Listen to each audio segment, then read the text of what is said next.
Fucking boo. Hey, what's up, everybody? Welcome to Fucking Boo Bombing Stories with Big Irish J Hollingsworth. I am Big Irish J, and today I have a guest with me that I met in San Diego at Mic Drop Comedy Club, and she's the fucking best. What you want to? What's some credits, Sid? I should have got this from you before we. Oh, goodness. I did the Laugh After Dark Comedy Festival. You might know her from the Laugh After Dark Comedy Festival. Go ahead, another one. And then I got Best of Fest at the Big Pine Comedy Festival. And you also might have seen her at Big Pine Comedy Fest, where she was the winner of Best of Fest. Sydney, I always want to make sure I say your last name right. Stigerts. Sydney Stigerts. Woo! Bam, bam, bam, bam, bam. So I hit up Sydney. What was it, yesterday? Yes. And I was like, I gotta have you on the bombing show. It's not that bad. It's not that bad. If you think about it. Nobody else knows what the fuck we're talking about. All right, tell me your bombing story, Sid. Well, I just think it's funny that you called me yesterday too, because I was performing for middle schoolers, and that was pretty bad. And that was a bomb within itself, for sure. And the best part is, after the show, I got accused of pushing the gay agenda on middle schoolers. By just existing? Yeah, you know. Yeah, I'm sure. Wait, you're gay? Show your sweatshirt. Sorry, everybody. Sorry, bros. Sydney's for the other team. This little bitch is taken. Sorry. I was thinking about it, and my worst bomb has to be actually last year. I did a sober grad night show. Already sounds horrible. Do you remember sober grad nights? Do you know what that is? No. What the okay. fuck Maybe it wasn't around when you were in high school. Okay. I don't know if high school was around when I was in high school. So fucking old. Ugh. So when you graduate high school, instead of like going out and partying or whatever, the school chooses a location to lock all the seniors in this room from like 9 p.m. to 6 a.m. Okay. I know. Sorry, Don's making an appearance. There he is. Oh my god! Look at that. All right, quit, Don. So they lock you in this room and have like events all throughout the night, so like you can stay entertained and you're not out drinking, being a dumbass, right? Okay, got you. We had something similar. Sorry, I was gonna say back. Oh god, when I was 21, I was in this thing called BASIC, which stood for Brothers and Sisters in Christ. No. I went to this church in Portland, Maranatha, predominantly black church, and we would do like on Halloween, because it was for the devil. We would like, instead of going trick-or-treating or dressing up, we would go like bowling or something, like we would do stuff instead of going out and drinking. But that was like every weekend night. Every weekend you were out bowling and or doing something where it's not, being part of the devil's agenda. Right. So you weren't tempted by the devil. Yeah, you get it. All right. Oh so God, I know what you're talking about. I didn't know you were that religious growing up. No, I'm not. Well, like, so my cousin, I would go sometimes to church with him. He's Irish Catholic. But like my parents and my grandparents never were like, we want you to start going to church. So I never really like consistently went to church until I was around like 18, 19, 20. And then I started going to church for like a year. And then I was like, man, I'm not getting laid here. All right, go on. Sorry. I just can't with Don Wrinkle's face during this whole thing. He's just totally zooted. Just okay, go ahead.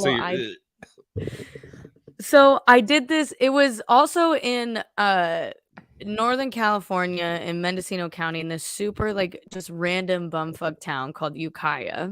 Okay. And I knew the producer and I had done some shows with him, and his son was graduating. And so he was like, I would love it if you would do his sober grad night, because I had known his son. He'd been to like some of the shows I had done before. And I was like, for sure, like I'm there, I'll do it. And he was like, oh yeah, but it doesn't have to be clean. Because usually like those types of events Right. for kids and stuff, they're like, you have to be clean. But this, somehow the producer convinced the parents that since they graduated, they're turning 18, that it doesn't need to be clean. Like, welcome to the real world, bitch. Kind of. Okay. You asked for it. Right. So you know Ellis Rodriguez, right? Yeah. So me and Ellis get booked to do it together. And the show Fool's is falling at asleep. Sorry. Look at his eyes. Sorry. Get down. All right. he's so cute. All right. So you guys get booked for the show. Yeah, and the show is at 3 a.m. Oh, my 3 a.m. I was thinking you were 3 saying a.m. 3 p.m. 3 a.m. Jesus. Okay. Yeah, so because Oh, you're there all night, they have random events throughout the whole night, so you stay awake and you have fun. There's like hypnotists and magicians, and then they bring us 2 comics. And we're sitting in the hotel room in Ukiah, and it's like 10 p.m. And I'm like, I'm not gonna wait around till 3 a.m. Do you want to go to the bar? You want to go to some bar and just hang out until we have to head over? Like, we'll head over like at 2:30. And he's like, yeah, for sure. So we go to this bar in Ukiah and we get hammered. of course. Yeah. Right. We get fucking hammered. We're playing pool with a bunch of regulars at this bar. And it's like 2:30. And we're like, oh shit, we gotta go. So we get to the sober grad night and all the kids are sober and me and Ellis are just trashed. And I'm We're sure you trashed. guys reek of alcohol. Yeah, it was Oh, a yeah. good time. And there's And when you went to the bar, what time was it when you went to the bar? I want to know like how long you were drinking for. 10:30. Oh my God. All right. So for like 4 hours, you're just putting them back. Yeah. Yeah. So, and there's like chaperones at the sober grad night. So there are some parents there, like in the back watching while the kids are also watching. And it's like in an awful like banquet room. The lights are on. The Oh. kids are all divided in their cliques. They all seem like they fucking hate us, right? Right. But I go up and I'm like, you know what? I don't fucking care. I don't have to be clean for this. And I'm starting out and they're not super paying attention. And so I just start there's like these group of kids in the front that look like they're the cool kids or whatever, like the popular ones. And they all look like the jock assholes who are mean to Yeah. me in high school. Right. Oh boy. So they're like chirping at me while I'm doing my set. And then I just start roasting these kids. Roasting these kids in the front row. And like some of them are having fun. Some of the other kids are like enjoying me roasting them. Right. And the parents are getting mad in the back. And I'm like, what? You wanted this? Like, it's not clean. So they could be an adult, right? And it was just so bad because I'm pretty sure there's also no gay kids at this place either. And I come up and they don't know anything about gay people really. And Was then it I'm like the first. a Catholic school or something? It's just like it's super hillbilly in the middle of nowhere. Oh, gotcha. Or if there is somebody gay, they are very in the closet, you know. Exactly. Yeah, Yeah. gotcha. So, but I'm like roasting these kids and I'm like, I end up doing like 20 minutes of just like picking on these kids. And I can see the producer like cringing in the corner too. And I was like, oh God, what am I doing? And then Ellis even gets up after me and he's way more drunk than I am, fumbling on his words, not Holy making sense. shit. At least I was coherent at this sober grad night. But my favorite part is this kid came up to me after the show that I was making fun of, and he came up to me and he was like, "Hey, dude, so like, I've been with 9 girls." Oh, I was fuck. like, "Are you trying to flex on me right now, bro?" You're like, so have I this week. Right, right. And he was like, "No, so like, what's your body count, dude?" Oh my God. And I was like, "Did this kid just like see me up there and be like, yo, this dude fucks?" Like, Yeah, seriously. so I was like, honestly, like I stopped keeping track after your mom. And Oh. and him and all his friends just started laughing, but it was just I was like, why did I go up drunk on this sober grad night and just make fun of these kids for their graduation. Did And did you hear anything back from the after you got off, or like later in the week? Did any of the producers or anything be like, yeah, so that was bad. That was very bad. it was pretty bad. Right after the show, he was like, so there's probably going to be some complaints that I'm going to have to deal with. And he was like, but I'll get back to you and let you know when we can work together again. And never heard from him again. I haven't done a show with him. Oh shit, has it actually been since then? I'm sure it hasn't. He's a guy that I've worked with for like the past 4 years, and I knew his son and everything because his son had like grown up watching like the comedy shows his dad Right. would put on. But now I'm thinking about it, I'm like, oh my God, I don't know if I've actually done a show with him since then. I mean, that's not too bad of a bombing story though, because I mean, one, you were like, you didn't have your full faculties, you were drunk, you were hammered, so it's not like you were doing your A stuff and just bombed. So that is true. There was one time where it was like, so I started when I was 19, right? And there was like, obviously when you're starting and everything and being so young, like there were definitely some awkward moments in figuring out my material and all this stuff, right? Right. But then like 3 years in, I was pretty like comfortable at this point, and I didn't know my comedy was going to be so much about me talking about being gay and like all this stuff, because it was something I grew up not being very secure about, type of thing. We got you. So then 3 years in, I did this show in the Bay Area with Chelsea Bierce, and Kyrie Shabazz was there too.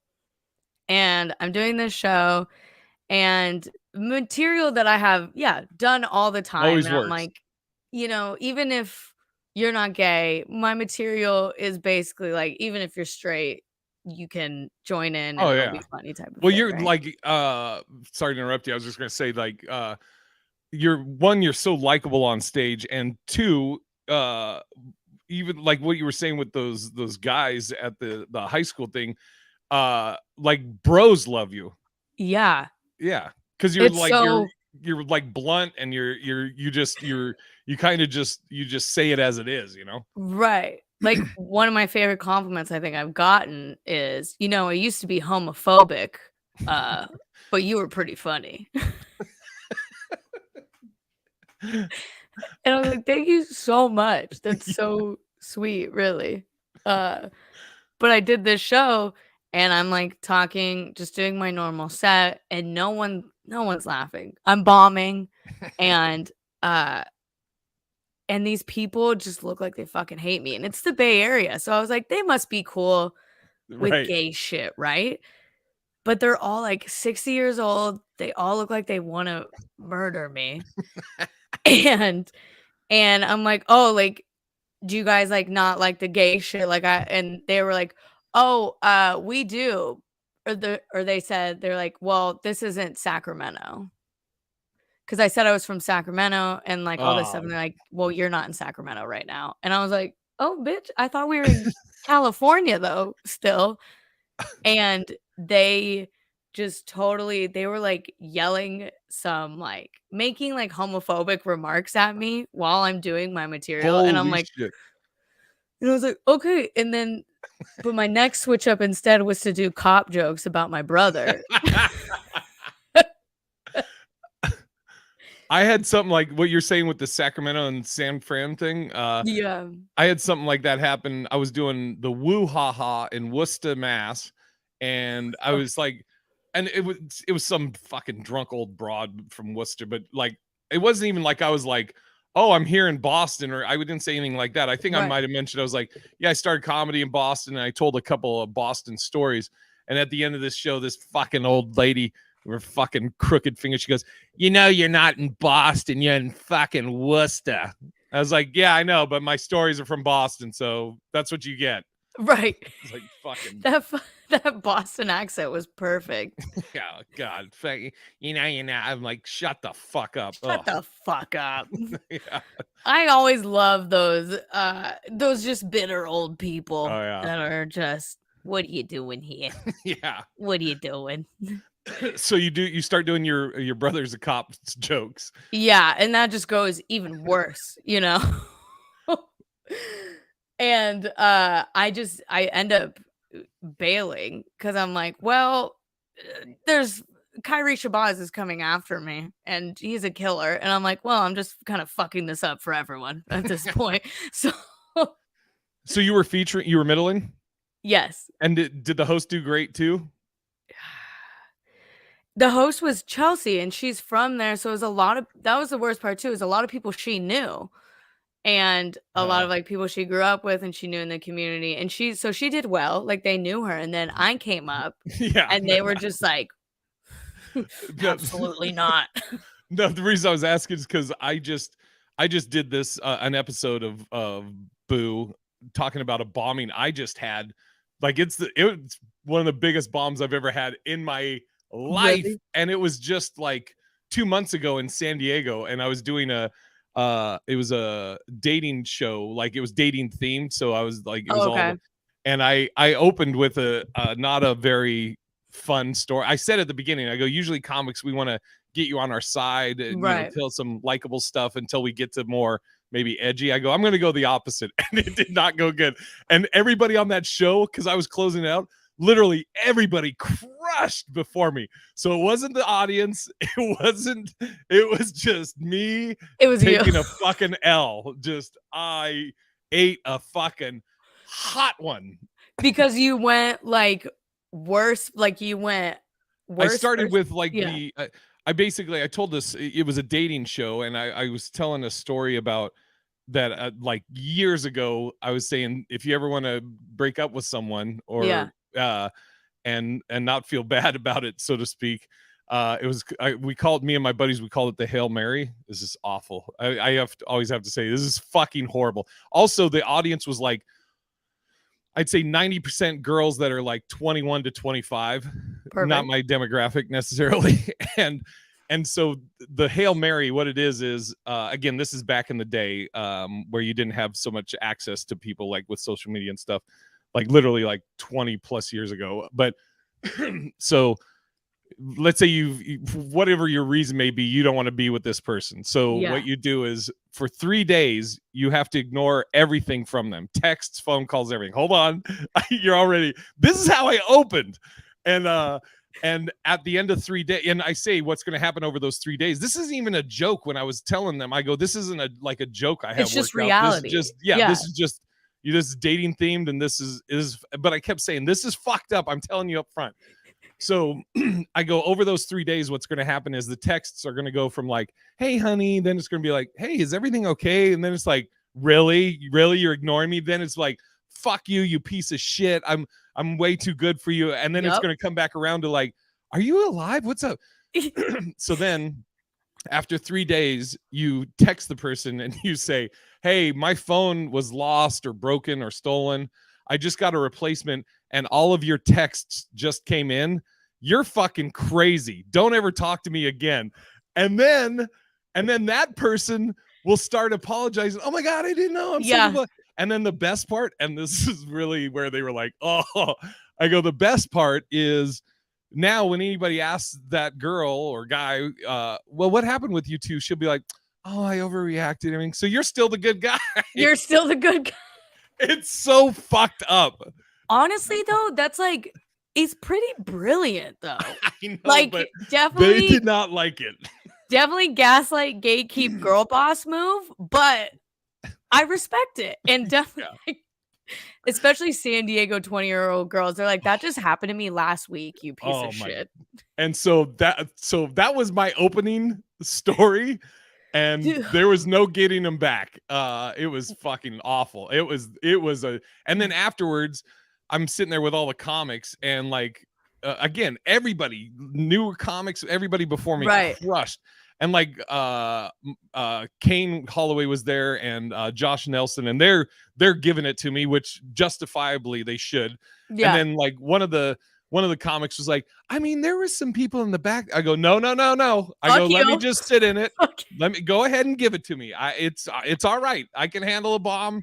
You know, it's fine. Right. Don't fucking sugarcoat it. God.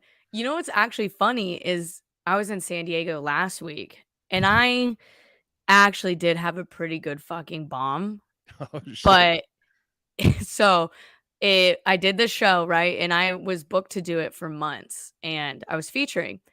And I'm working on some newer stuff and I've started to open with this pretty vulgar joke about my grandma, right? Okay. And I'm just working on some like new stuff like in the middle and everything like that. And I go up, so the host goes up and I wasn't super paying attention, but like I noticed they were like kind of tight, right? And so I was like, okay, I'm just gonna come up with a lot of energy and just like, let's fucking go, right? Right. And someone does a guest spot and I'm sitting back with the host and I tell him that. I was like, I'm just gonna fucking go up there and like, let's go, right? And he like looked at me weird. He like looked at me and I was like, why are you I was like, why are you looking at me like that? And I was like, all right, whatever. And I go up and I start talking about dick pics. And I open with this really awful joke about my grandma dying. And they're kind of tight still. And I'm like, you know what? I'm going to lean in harder. Yes. I leaned in way harder. And I'm asking this guy, like, there's this table to the left of like older women that look like they all go to church and they won't even make eye contact with me. They won't look at me. There's these people in the front. There's like this guy who is obviously a dad and he's just like kind of like not looking at me either. And I'm like, what's the fucking deal? So I started talking to him a little bit. And I even asked him at one point, I'm like, if you could choose any color for your dick, what would you choose? Like, that's how vulgar I'm getting in this set, right?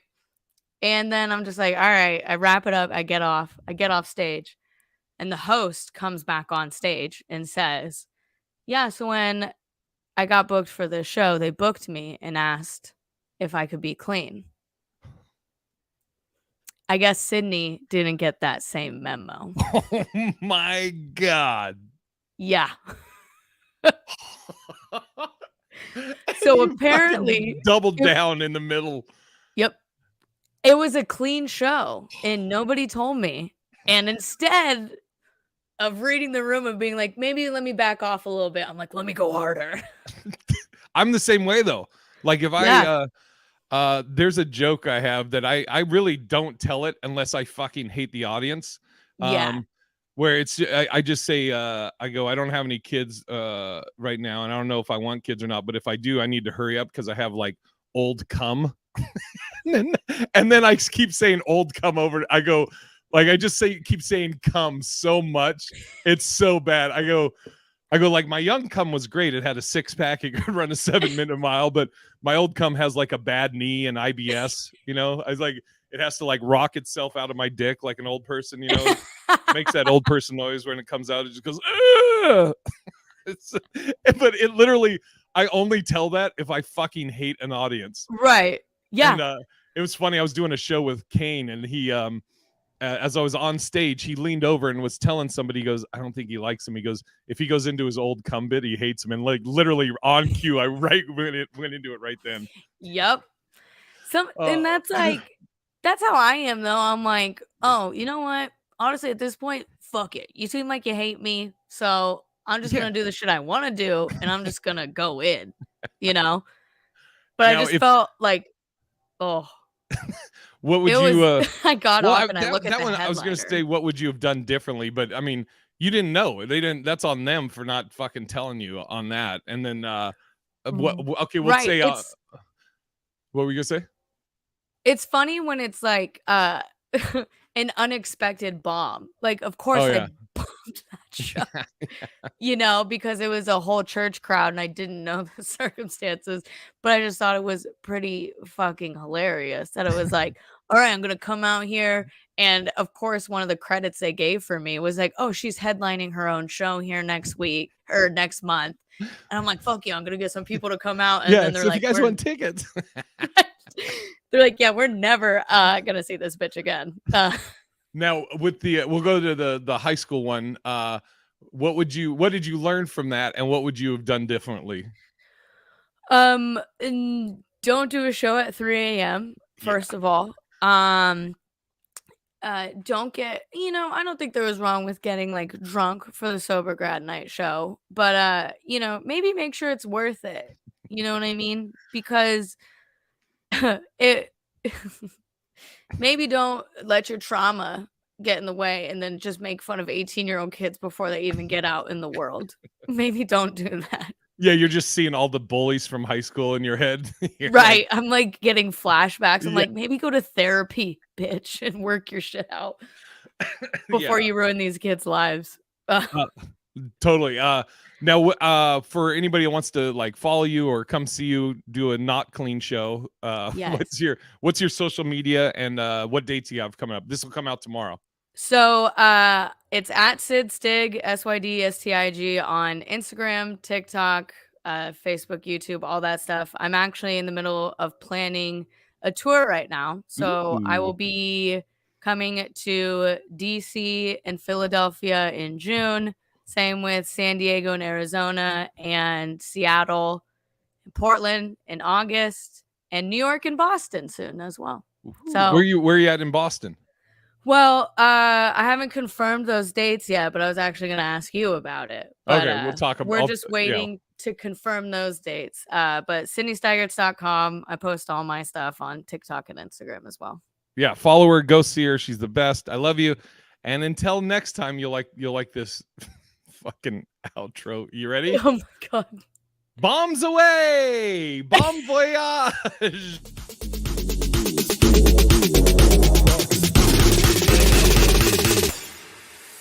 Fucking bitch.